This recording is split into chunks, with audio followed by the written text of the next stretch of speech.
Pemirsa, banyaknya konten di media sosial baik pejabat publik maupun tokoh politik nasional berseliweran di media sosial untuk mendongkrak popularitas dan juga pencitraan. Menanggapi hal itu, Farida Kusuma Astuti, dosen ilmu komunikasi UMM, sekaligus anggota Majelis Dikdasmen PDM Kota Batu, Malang, mengatakan perlu adanya pendidikan kepada masyarakat tentang kesadaran di media sosial secara bijak.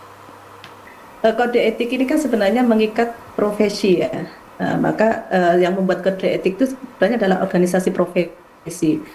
Maka di sini apakah kode etik ini ditujukan untuk konten kreator yang spesialis, ya, konten kreator spesialis kampanye atau spesialis komunikasi politik, misalkan itu harus jelas dulu gitu. Baik. Karena yang namanya kode etik itu pasti mengikat pada suatu profesi dan mengikat anggota profesi itu. Jadi agak susah kalau ini kita lempar begitu saja secara umum. Kemudian yang kedua, menurut saya itu yang langkah strategis adalah partai politik yang sedang tidak berkuasa, mestinya risau dengan keadaan ini. Mereka bisa mendiskusikan para partai politik yang sedang tidak berkuasa untuk membuat batasan-batasan atau seperti apa ketika ada partai yang sedang berkuasa kemudian sangat gencar menggunakan sosial media ini sebagai kampanye terselubung. Saya kira itu.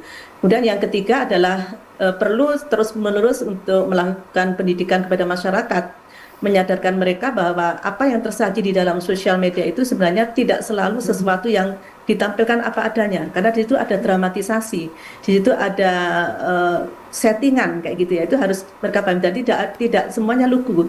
Semua pejabat yang terkenal karena sosial medianya itu sebenarnya punya tim kan gitu.